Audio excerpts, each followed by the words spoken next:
McGraw Hill presents the 7th edition of the consistent bestseller and the most celebrated title on the subject, Indian Polity by M Laxmikanth. The book is a must-read for the aspirants appearing for the UPSC Civil Services examination as well as the other state services examinations.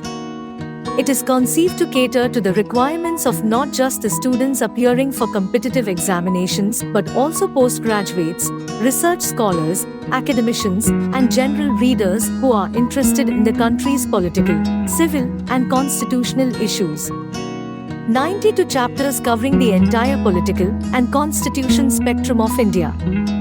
12 new chapters including Law Commission, Bar Council, Delimitation Commission, World Constitutions, National Commission for Women, for Child Rights, for the Minorities, landmark judgments.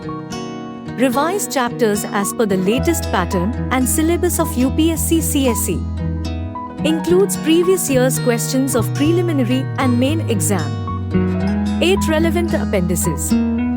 One-stop solution for civil service aspirants, law students, students of political science and public administration. Conceptual videos on following key topics available. UPSC questions on Indian Polity General Studies Prelims 2010 to 2012, UPSC questions on Indian Polity General Studies Mains 2010 to 2012 available. Oath by the constitutional and other authorities. Definitions under the Constitution.